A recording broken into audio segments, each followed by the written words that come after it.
as a car guy, we love telling people about our cars, and quite frankly, I have no one else to tell that cares. So I thought I'd bring it to YouTube. So this is a showcase of my 1989 Volkswagen Scirocco GT. Let's get into this. So we're going to start at the front, work our way round talking about the wheels and the bodywork. Then we're going to go to the engine bay, interior, and most of the history about this car. So as you can see, it's Volkswagen Tornado Red, and it is a Euro spec one. You can tell this by the lights because they are two different shapes. The American ones have smaller lights, about that big, that are the same size. I'm looking into a set of those just to keep us on the side, because eventually I would like to show this car. And I've painted the grille badge black and the grille the same colour, just to make it look a bit cleaner. And I've painted the light brackets in here silver, which look much better than the rust coloured ones that came with it when I bought it. I have some aluminium press plates on there, probably shouldn't show that, and I have smoothed bash bars. Moving around, two broken indicators, not from factory, that's aftermarket. I have Volkswagen Steelies, is a 4x100 with a 57.1mm centre bore. The front we have vented discs. Towards the back we have drums, and I have a new set of tyres upstairs in my room. They are Baron Brillantis 2s, 185/60 R14s and 82H. So moving around, in the future I would like to paint the door handles and put a nice silver cover in there that says Volkswagen on it or something, just a nice little touch. More on this later. I'd like to smooth the wing mirrors off so they are no longer like this textured stuff. So this is the texture, it's what came out of the factory. I think the wing mirror is a little bit faded, so I'm going to smooth them out with filler, paint them black, and do the same on the other side. So moving around, and at the back, I have my dad has painted for me the rear skirt and this rear arch. I think it looks pretty good. I mean, there's the painted compared to the old faded ones that are all mouldy and everything. So there's a little bit of rust coming through here. I mean, that can be sorted, no drama.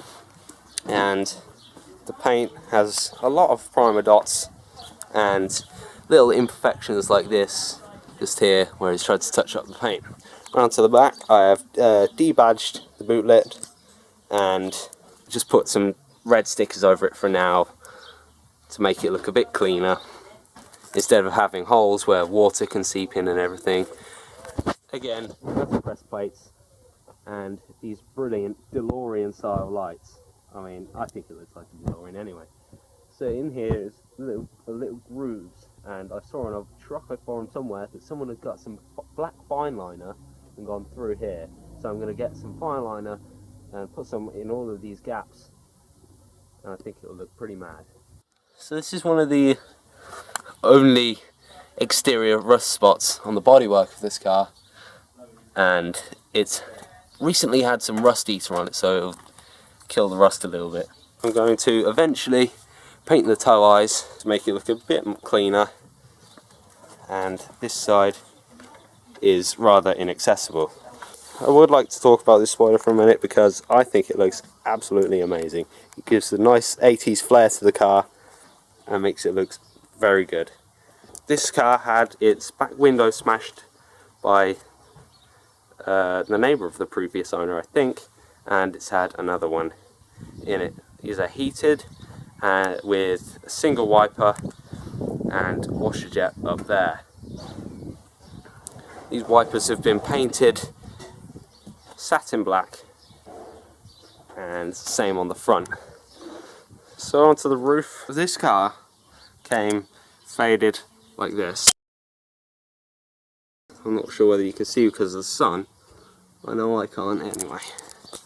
It came faded like this, but we put some compound over it and it looks a bit shinier like this. I've only done it in this section because it was the last couple of days of summer, so I couldn't fully do the roof, so I will do that eventually. So now on this side, it's very neglected. There is a completely flat tyre and there is flaking lacquer and everything, and it looks horrible down here. I've noticed that there, while I was washing the car, moisture was coming in this window through this seal and dripping down the door, which explains the rust spot on the bottom of the door from when I found it. So overall, it's not too shabby. There's a tiny spot there of rust, but it's brilliant. So next we'll move on to the interior, then the engine. So here I am in the interior of my Scirocco, and the dashboard looks pretty damn retro, am I right? These stalks here have a really nice feedback to them, and so does the indicators. This is a feature installed on Volkswagens, but I'm not sure whether they installed them on BMWs because nobody seems to use them. It's had a new hazard switch thanks to a good friend. All the electrics work and they're all working perfectly. So onto this wheel. It's a Code race wheel in suede with the yellow stripe. It's gone. This originally was black, but it's faded in the sun. This is real carbon fibre with the Code sticker in the middle and the horn button just there. Battery's not connected, so it doesn't matter. Onto the key. It's old-fashioned Volkswagen key. I absolutely love these, and it has custom laser cut acrylic Volkswagen logos and Scirocco. It's also got an Oh So Retro Events keyring. Head over to their Instagram if you haven't already and follow those, because they do post some truly amazing cars.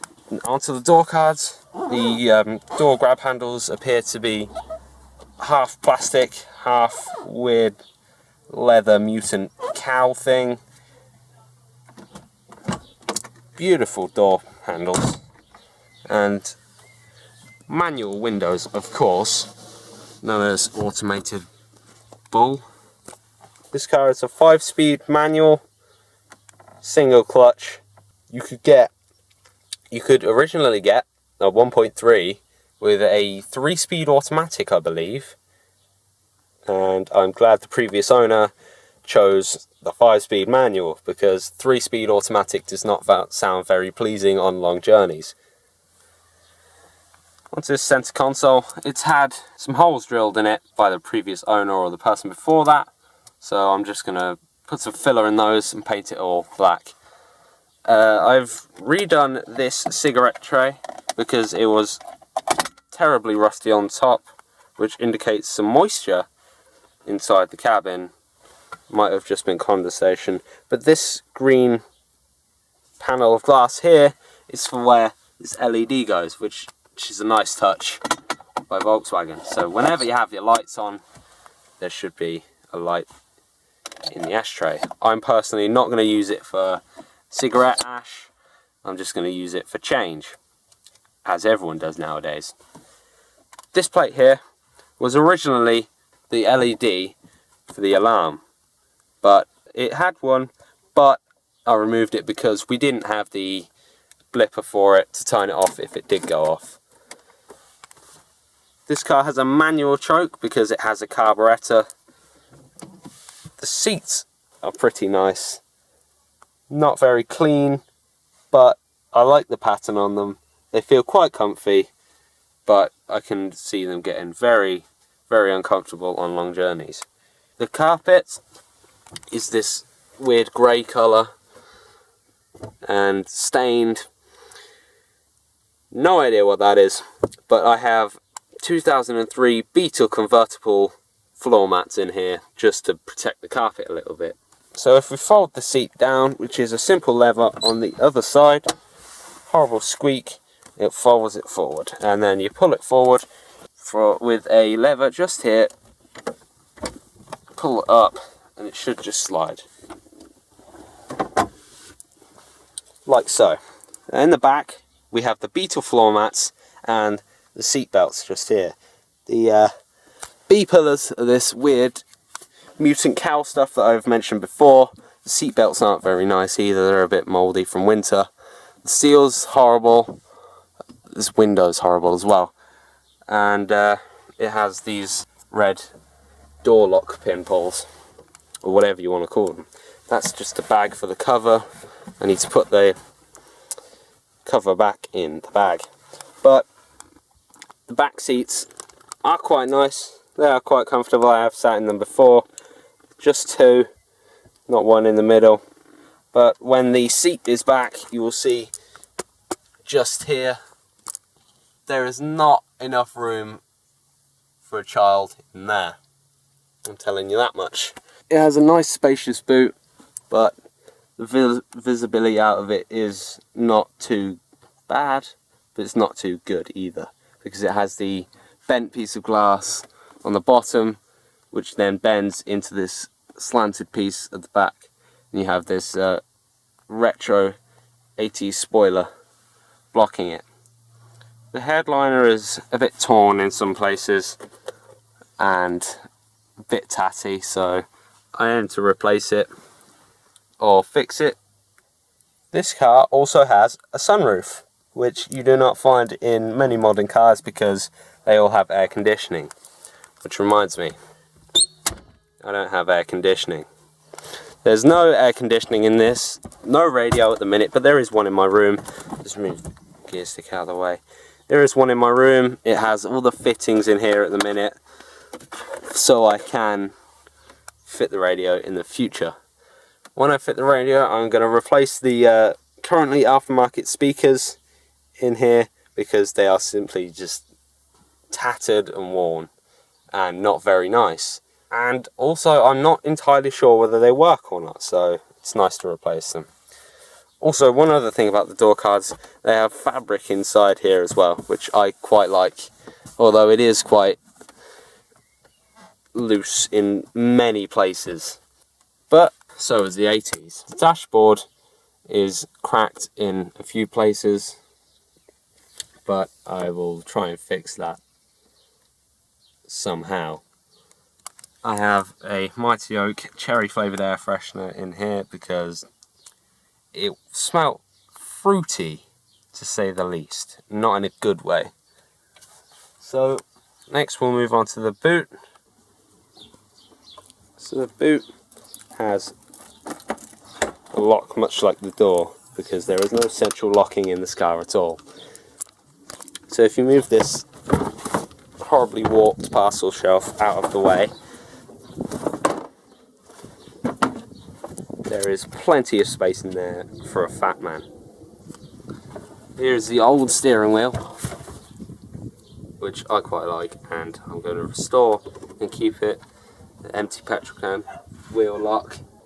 Also, there's a car cover and a box full of spares and broken parts. I've kept the body mouldings that I've taken off just in case I want to put them on again.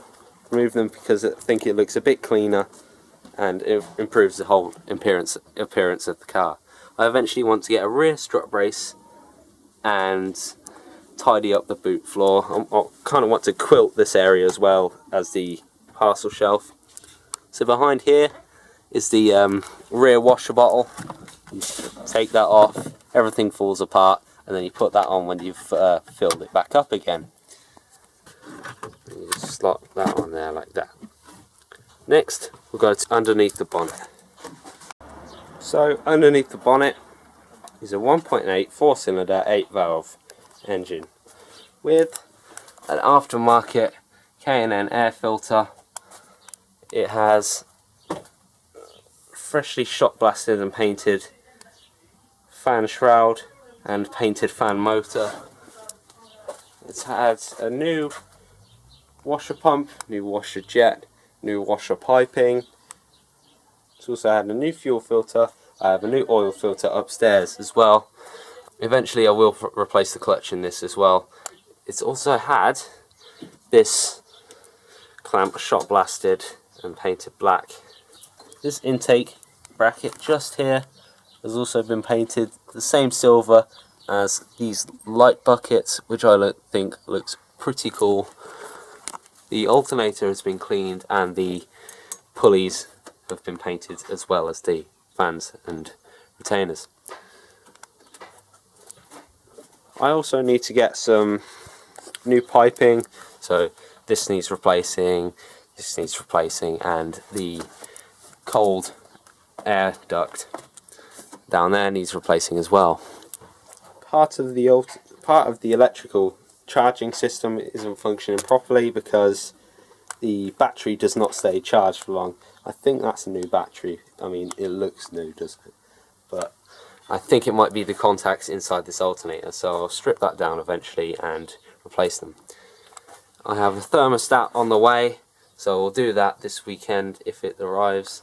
I'll drop the coolant out, replace the thermostat, wash out the radiator, put all the pipes back on with the new gasket, and fill it up with the new coolant that my friend has given me. Massive thank you to him for that. So that's it really. There's nothing really to it apart from the new painted rocker cover that I did. It's all nice and simple and clean in here. There's nothing really to talk about other than the bits that I've already done. So that's it for in the engine bay. Next I will walk around the car and tell you the plans and what I want to do to this car in the future. A couple more things. This car has also had a bigger Weber carburetor put on it. It sounds really nice.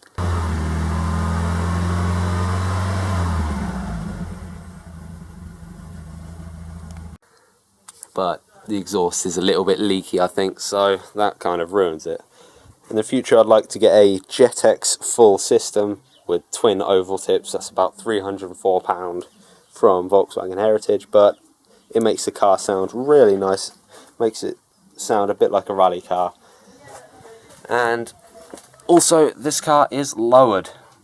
It's on, it might be eye-back springs, I'm not sure, but it's had new inserts in the shock absorbers as well, and I've repainted the wheels because they were rusty and horrible and I didn't like them. They ruined the appearance of the car and they weren't as shiny. So I repainted them, repainted the centre caps as well, and the nuts. Painted the outside silver and the inside of the rim black. Last night I spent some time out here scraping all the tar and residue build-up from inside the arch. It was absolutely horrible, and it's like a weird sticky substance. So, future plans for this car. Eventually I would like to put it on bags. I know, stupid, right? But at heart I'm still a stance kid. By this time most of the people watching have now turned off after I said the word stance kid. But I would like to get some spacers on the rear on these Steelies because it doesn't look very nice like that, and I like to put a bit of offset on them, just make it look a bit nicer and more aggressive. I also would like to paint the sunroof surround because it doesn't look very nice and it's all rusted and everything. It's horrible. I would also like a set of ATS Classic 13-inch wheels and a set of OZ Turbo 15-inch wheels with a slight bit of offset, but I'm not going to get that until I get some bags. So I'm going to paint the calipers and the drums soon and get it on the road because this is my first car. This will be my daily to and from my apprenticeship or college or whatever I decide to do.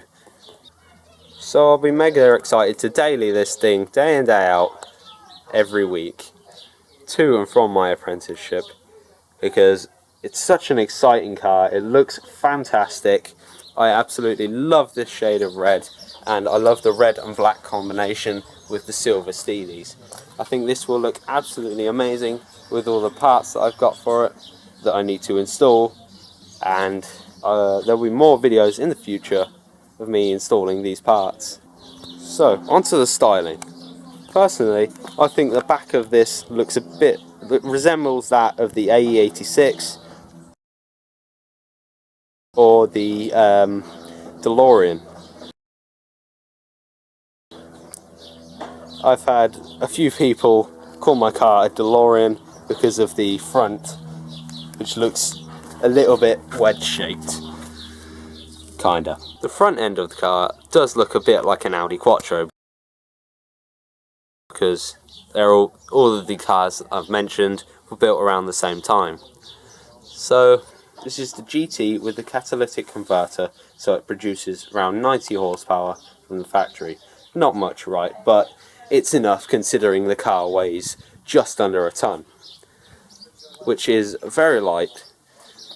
This is due to the lack of safety, I want to call it. So there's no airbags, there's no electrical aids, there's no power steering, there's no air conditioning, no ABS, no BS, basically. I like it because it's nice and simple. It's just you and the car with a direct steering. I know that's not that safe for a first car, but I personally love it. Also, am I the only one that think this back window looks a bit like a Mark II Escort's? Leave in the comments below whether you do. So, up here in my bedroom, this is where most of the magic happens. Mainly card tricks, but you know. I have a set of 4 brand new tyres, as mentioned before. I have an oil filter freshly dropped by my good friends. I have some door pins from Volkswagen Heritage, links to their website in the description. And I have a set of these 4 absolutely beautiful aluminium stem valves for the tyres with Volkswagen caps on top. I'm going to put this in macro and then come back. So I'm now in super macro mode, and here is the top of the valve. I think it looks absolutely amazing with this shiny chrome Volkswagen logo. I think they look nice in the steelies, and yeah, I think they look pretty damn cool. These valves were £6 from eBay, and £6 for 4 on eBay, and these valve caps were a gift from my girlfriend, so a massive thank you to her. One other thing is I have this manual. It goes through everything you need to know with your car. This is for the GT, CL and all that, which excludes the 16 valve, I think. I'm not quite sure. But if you're going to buy a used car or a project car, definitely get yourself one of these, because it literally tells you everything you need to know. There's wiring diagrams in here, like so. It tells you how to restore body panels. It tells you how to do everything. Change the camshafts and rebuild the engine blueprints, cooling system. I'm going to put this poster in here because I'll need that this weekend if my thermostat arrives. I need some more of this pipe. This just connects to the intake and the and a shroud around the exhaust manifold. So when it's cold in winter and it's struggling to start, it will take the warm air from around the manifold and put it into the air intake, so it can start more easily because the air is warmer and easier to ignite. Probably. I'm no scientist, so I wouldn't know. So that's it for the showcase. Thank you very much for watching. I hope it wasn't too boring, because I am a bit nervous on camera at the minute still. But it will get better, and there will be a lot more videos to come with this car. I can promise you that, because it will stay in my life for years and years to come, and it will be loved and cherished with every drive. But fucking bee in my ear, piss off. But until then, thank you very much for watching. Make sure you head over to my Instagram, which will be linked in the description, which is @PompousToast. Head over to my Twitter for new video releases. Also follow me on Snapchat, which is PompousToast as well, where I mainly post pictures of this car and what I'm doing. Until then, like, subscribe, share, comment on what you think I should do next, and thank you very much for watching. Cheers.